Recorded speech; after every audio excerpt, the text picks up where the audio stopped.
The Tao of Self-Confidence, Episode 183. Welcome to the Tao of Self-Confidence, where I share stories of amazing women finding their inner journey to self-confidence 5 days a week.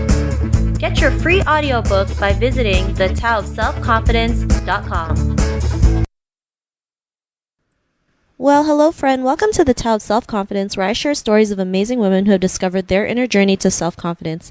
I'm your host today, Sheena Yap Chan, and today I have a phenomenal lady. I know in the last episode I had the interview of, Raven, who's the co-founder of Tomboy Tarts, but here's another lady who's the other co-founder of Tomboy Tarts, and she's going to share her tips and her story on self-confidence. So without further ado, I'm going to introduce you to Persis Shanker. Persis, how are you today? Maybe you can fill in a little bit more about yourself to our listeners.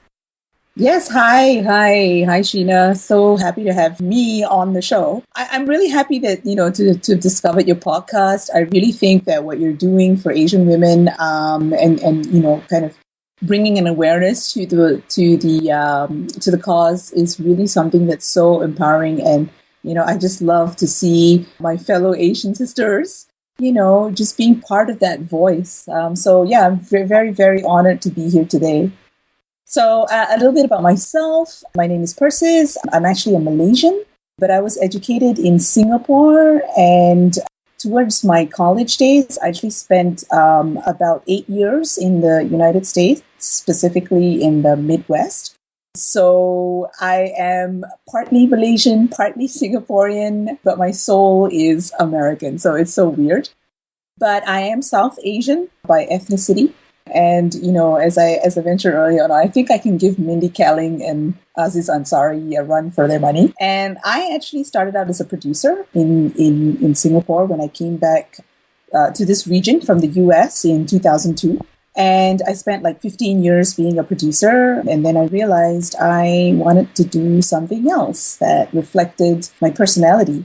So while I still kept the day job, and I won't go into detail about it here, Raven and myself, who were ex-colleagues at a TV station, decided to just get together and come up with Tomboy Tarts, which we felt was a little bit, about our personalities, and a little bit about our interests, how we view the world and how we rock our worlds, not just in style, fashion, and, all the geek stuff that we both like, but we also were funny women who wanted to find an outlet to express our humor, our sense of humor, and our sense of perspective of the world. And also just to, spread the classic tomboy message that, you can be a woman, but you don't necessarily have to strap yourself to what society thinks you should, act, So that's kind of a little bit about me and how we started Tomboy Tarts.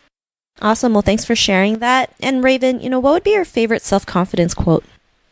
Yeah, that's a good one. I am a little bit of a rock and roll chick, and so I've always been a rebellious person. My favorite quote would be from a musician called Joan Jett. I'm sure you know who she is. And it's something where she goes like, I figured out it was a social thing, what women were allowed to do. At a very young age, I decided I was not going to follow women's rules. So I think this is the perfect quote for me and how I've always lived my life. I've always, not really so much of a deviant, but, I always thought that as a woman, sometimes it's hard to follow the rules because especially when you have certain interests or you look at the world in a different way. And especially like for me, I had, I was brought up in a Malaysian community, but I was also exposed to the modern progressive Singapore society, plus, and then also, being taken out of that and then thrown into the US, which is like this huge cultural melting pot with so many different perspectives. You just got to find your home where you go, and you just got to find ways of doing things that kind of work for you. And I think that's why that quote just, it's just something I feel that I'm really close to. I feel very connected to that quote. Awesome. Well, thanks for sharing that. And I love how you said, you're not going to follow what other people want you to do. You're going out there and be, the person that you want to be your authentic self and live life according to your terms. And, in your own words, how would you define self-confidence? I think for me, self-confidence is about being very real with yourself. As you mentioned, you have to be authentic within whatever situation you've been put in. And I also think that self-confidence, for the sake of it, to look, like you've really got everything together, and you've put yourself together in terms of your looks and stuff, is kind of meaningless. Because if you can't be real and truthful to yourself, kind of like accepting all the flaws and the imperfections, I think it's very hard for you to be a compassionate and authentic person with others. Because, if you constantly try to cover up your flaws, it kind of makes you feel insecure. I don't know about others, but I think for me, that was what has been my life experience. Like when I would try to hide my imperfections, when I was younger, it actually added to my insecurities. It didn't actually make me confident at all when I hid things from people, and when I, didn't open up a more vulnerable side to myself. And I agree with you on that because, our flaws is what makes us, unique, special, and beautiful. And we have to accept them and, be proud of them because it's part of us, right? We have to love ourselves, flaws and all. And, I love that definition you mentioned. And what was your life like before your discovery of self-confidence? I was actually a very geeky, nerdy girl. I don't know if you ever saw that sitcom Family Matters. There was a guy called Steve Urkel. And if there was anyone who was like I could relate to, I think Steve Urkel would have been like the it character. I was a bit of a nerd and a geek. I had like Coke glasses, and I still wear Coke glasses, to be honest. But I was always somehow I was lucky in the sense that I grew up in Asia, because at the time that I was growing up, there was not a lot of bullying. And so people kind of were more gracious back in my generation, like late 80s, 90s. So people didn't really, I was lucky in the sense that I wasn't bullied for the fact that I was a nerd, I wasn't good looking, I was like the Indian dark girl, I mean, there's all these reasons that I could have been bullied, but I wasn't. And so what happened was I found my voice in being a funny person. So I used to crack a lot of jokes in class, and I think that was why I cracked jokes, because I think although people outside kind of accepted me, I think inside I was still very insecure as a kid. And so I used comedy as an outlet, comedy and creativity. I was quite good at art. So I used the two to kind of, build my self-confidence. So it's always been about my abilities. My self-confidence was first built on what I could do, or, if people thought my jokes were funny, that was what, like my thing. That was how I built my confidence. Yeah, that's basically how I did it. Like, and I mentioned something about my writing voice. That's part of the comedy. It's like I used to write a lot of comedy. I used to envision a lot of funny things. It's just crazy. I used to come up with stupid, things in school, play pranks, jokes. I think how I kind of wanted to build my self-confidence. Awesome. Well, thanks for sharing that. And, what was that point in your life when you realized, you can go out there and start, living your own life, start doing things like creating the podcast? What were those times in your life, your aha moments? So aha moments was like, I think the first time, I think was my early 30s. I had a, really low point in my life. And I really had to think about how I was trying to love myself outside of what I could do. So yeah, everybody accepts me because I'm a creative person. I was funny, I was this and that and all that stuff on the outside. But I think somewhere along the way, I realized that I was so busy creating this whole big image about myself, what I could do on the outside, that I kind of forgot that there was an inside too that I, needed to take care of. And so I kind of had to, for a few years, kind of go into myself, really look at myself and go like, whoa, there's lots of gaps in here. So where did those come from? So I had to really learn how to get to know myself again. So I had to love myself again. I had to figure out why I had put myself in these situations where I was not respected or taken for granted.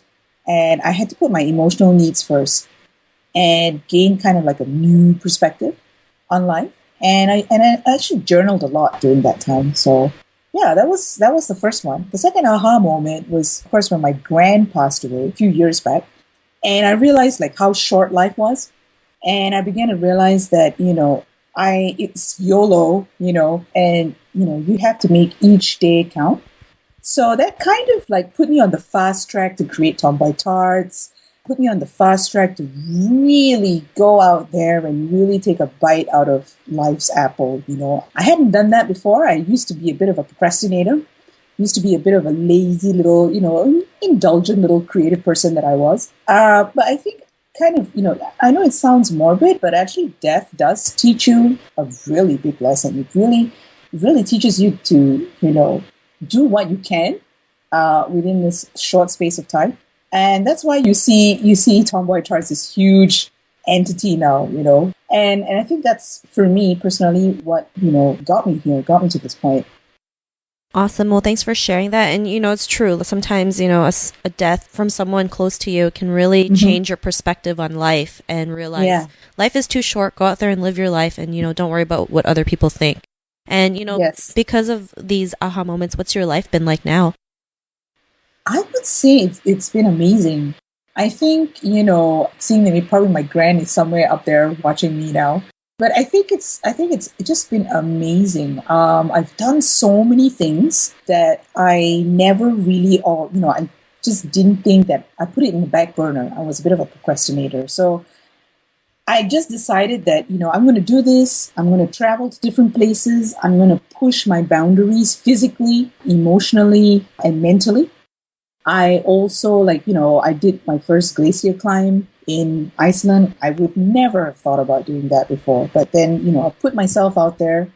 I put myself out there for the podcast. I was a bit of a shy person to tell people, I can do this. I can be a bit of a, thespian, you want to call that. And so I think all this kind of really made me more self-confident. It was a long journey. But I look at it as sort of like a house where I build it brick by brick. So, that kind of, it's just been amazing. It's just been amazing what I've been able to do for the last, I think, decade. Awesome. Well, thanks for sharing that. And it's great that you're going out there pushing your limits, pushing your boundaries, because in reality, life is limitless. We have everything within us to go out there and do our thing. So, Persis, to the woman who's listening to your episode, she may be in her own journey of self-confidence. What would be that one tip you would give to her? Wow, just one? I have a lot. Okay, so anyway, like I was saying, from my own experience, my observations, for me personally, I'm happy to see that women are actually making huge leaps in the last, decade, 2 decades in empowering themselves. But I think what I would like to see is, a more conscious effort to all, to come together and raise each other up into a healthy place where we, really kind of help each other move ourselves down this pipeline to a better place where we don't have to prove anything to any gender, even to ourselves. And I think, we need to have that freedom to roll up our sleeves and really just, getting down to brass tacks, just working our way through, what we call our own success. I think in terms of specific advice, I would say start doing inner work first.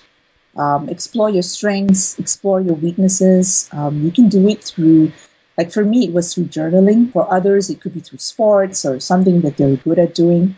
Just keep doing it. Just keep, empowering yourself that way, and accept yourself even through the failures and the successes. And I guess also be proactive. Find ways to conquer your immediate fears and insecurities, since everything's in your mind anyway. Really, nobody's out to get you except yourself. And also kind of seek opportunities. That's kind of what I did. Like when I started moving up my career ladder, I found ways to go over and beyond what I was expected to do. I went and volunteered with UniFem, volunteer with a soup kitchen. Love yourself, but also, give yourself back to the community wherever you can. Because I think for me, I always, and I know this is cliche, but it's true. the moment you do things for other people, for your community, you actually feel very happy. You feel really joyful. And I think that kind of feeling is something that money cannot buy. And I think the last tip I would say to anyone out there, in order to build your self-confidence, and I found that this is really something that works for me, always put yourself in an uncomfortable situation. Awesome. Well, thanks for sharing all those tips. And I like that last one you mentioned, putting yourself in uncomfortable situations, because that's really how you can build confidence to a whole new level. So yeah. So Persis, if our listeners wanted to get to know a little bit more about you and what you do, and wanted to listen to the podcast, is there any links or social media profiles we can connect with? Sure. I don't know if Raven shared it earlier on, but I can share it again. You can find our podcast on iTunes and Stitcher. It's Tomboy Tirade, not tirade or tirade. It's our own unique way of pronouncing it. That's spelled Tomboy Tirade. You can also find us, Tomboy Tarts, on Facebook, Twitter, Instagram, Tumblr, and Pinterest. And all you have to do is type Tomboy Tarts. Awesome. Well, thanks for sharing then. To our listeners, if you want to connect with Persis, you can also head on over to thetaoselfconfidence.com and search for Persis's name. Her show notes will pop up along with everything else we talked about. And I just want to thank Persis for taking the time to share her story with us. So thank you so much. Thank you, Sheena. Nice talking to you. Same here. And to our listeners, be on the lookout for another new episode of another amazing woman's journey to self-confidence. And we'll talk to you soon. Bye for now. Thank you for tuning in to another amazing episode of The Tao of Self-Confidence. Subscribe to The Tao of Self-Confidence on iTunes and Stitcher to hear more stories of amazing women finding their inner journey to self-confidence.